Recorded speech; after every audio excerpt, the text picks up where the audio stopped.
everybody, welcome back to our Food Memories series where we talk about food and what it means to us. Today we are making falafel and I'm going to be telling you a couple of stories about my memories of falafel and what it has sort of come to mean to me in my life. Falafel's eaten a bunch of different places all over the world, a bunch of different ways, and the way that I'm going to make falafel today is just my favorite stuff all put into a pita. There's a lot that you can do with falafel. On mine, I picked up some pita because I wasn't going to make pita and hummus from Clover. I pickled some radishes and some carrots because I love pickled radishes and carrots and I thought that they would be really delicious on the falafel. I also cut up some tomatoes and cucumbers and red onion for like some freshness and some crunch, and I made tzatziki. That's going to be my sauce to top off the falafel. I had my first falafel when I was studying abroad in London, and my friend Haley came to visit me. Hi Haley. And we actually, there's a preface to the story of the first time I had my falafel. When I went to pick up Haley, I think it was from the train station or something, and we were sort of figuring ourselves out and standing in the like terminal, which had a bunch of stuff going on. We had her bags.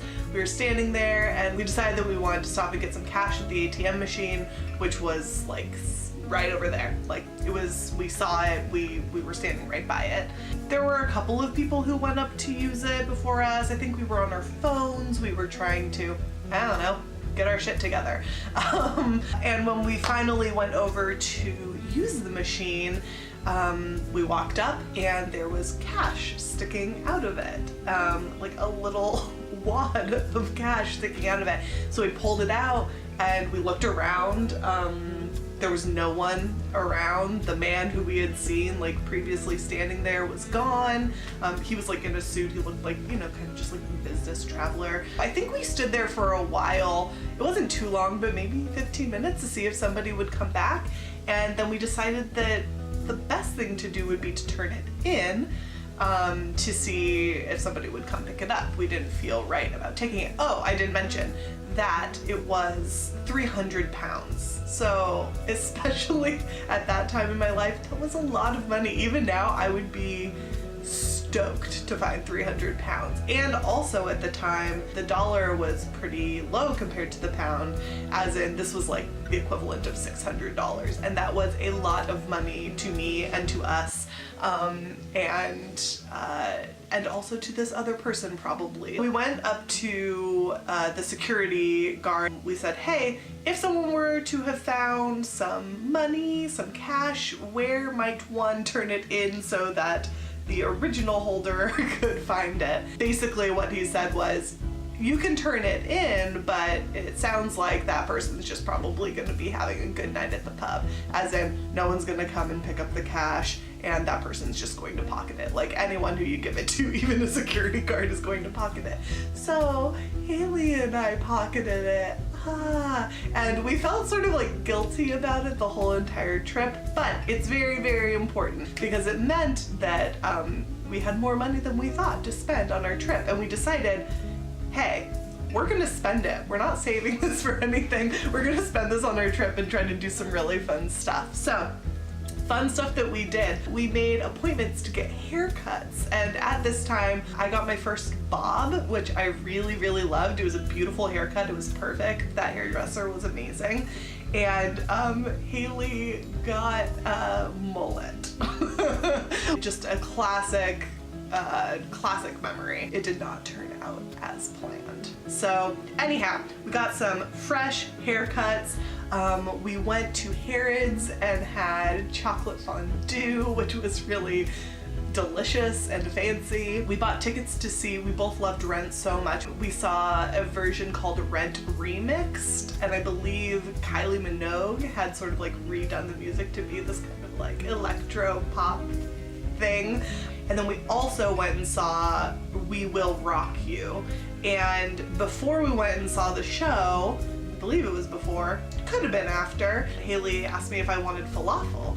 And I was like, don't know what that is. I've never had falafel before. There was a falafel cart sitting right there and she was like, you have to have falafel. So that is when I had my first falafel from a street vendor. It was so delicious. I was super impressed. I loved it. And that memory is so good. And you know, I started trying falafel other places too. Let's fast forward a few years. Let's see, 2007, 4 or 5 years. I am moving to Boston and I'm living there by myself. I'm taking some classes, thinking of going back to school, also looking for a job because again, no money at all. Really need to pay for school and living. One fine day, I found out about a farmer's market, craft market called SOA. If you live in Boston, you probably know about it. I went over, I took the train, took a walk, went over, perused the aisles, and there were a bunch of food trucks, which was new to me. There were none where I grew up or in any of the cities that I had lived in. And I was like, ooh, this is pretty cool. I saw this one white truck that was handing out these colorful things. That's all, I mean, like, looked like a rainbow, basically, and people were eating them, and I decided that that's what I wanted. They gave me something that they called a chickpea fritter, and this was essentially falafel. This falafel changed my life. I mean, that's really all that can be said, is that this falafel totally changed my life. First of all, it was delicious, it was crunchy, it was sweet, it was sour, the falafel was hot and it was flavorful, bunch of spices, bunch of herbs. There was just like such an energy coming off of the truck and they were just like throwing these things out the window, basically. And written on the side of this truck, I saw, we have a new store opening in Harvard Square, we're hiring. And I was like, yes, I'm gonna work at this super cool thing. I thought, like, I just have to know more about this place. I did get a job working with this company, and the company's name is Clover, and if you know me, then you know what Clover is. If you don't know what Clover is, check it out. I want to give you a quick little overview of what happened after I had that falafel sandwich at that truck. I went and I got a job. I was working super part-time. First time ever in a kitchen. I was basically only making coffee. They really didn't let me touch the food for the first few months that I was there. Probably smart. And I just sort of got this energy and really like fell in love with serving people and learning about food and teaching people about food, and I really got swept up in what Clover was doing. So I decided to go to culinary school and I did that for a little while working full-time. I started working full-time at Clover. I became a supervisor and eventually stopped going to culinary school, took on Clover very full-time and managed for a few years. I did training for them for a few years. It really gave me a career and it gave me a purpose and it gave me a place to build so many skills. It was just the most incredible experience. And it all started from this falafel. And the funny thing is that the falafel, or the chickpea fritter, is the cornerstone sandwich of Clover. If you went to the restaurant, the chickpea fritter is the first sandwich that anyone would suggest to you. It's bright and it's beautiful and it's filling and it just sort of has, I don't know, it just has everything that you could possibly want. Throughout my time working with Clover, I made probably thousands of chickpea fritters. I mean, I did a ton of training on it. We opened new restaurants, we did catering events, and this sandwich was kind of a big deal. I made so many of these sandwiches. It's probably the reason why I never make it at home. I've probably made falafel at home like once in my life, but I've always had this, like, well, at least in the past 7-8 years, this like amazing falafel at my fingertips all the time, so there's really no reason for me to ever make it at home.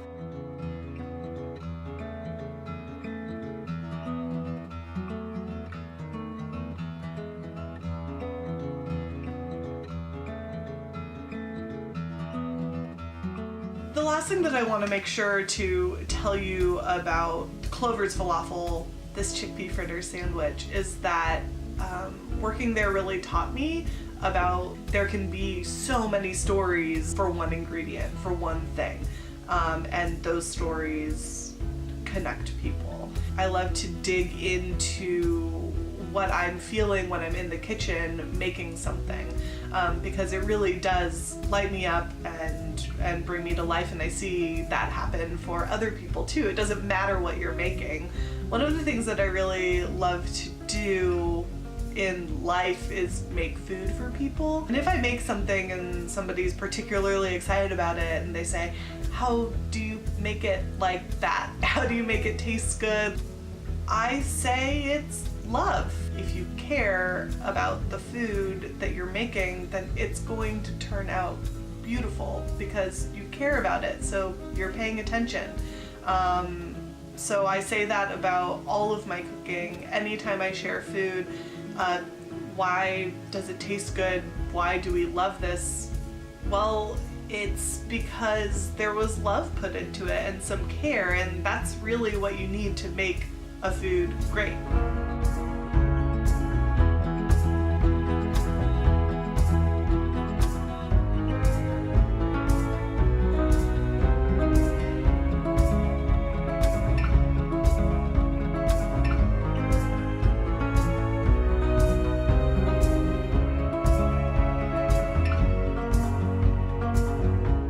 I really hope that you enjoyed hearing these stories. I would love to hear about like your first falafel experience, or maybe about the best falafel you've ever had. That would be amazing. Last week I posted a video with my mom.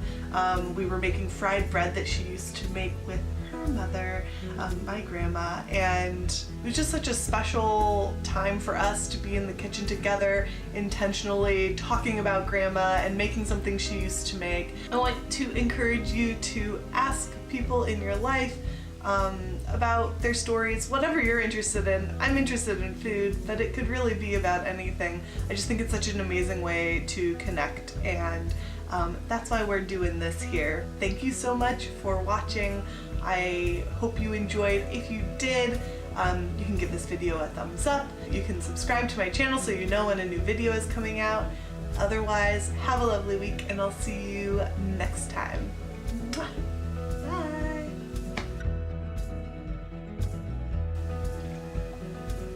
Oh my gosh, my fingers smell like garlic. That's a tzatziki.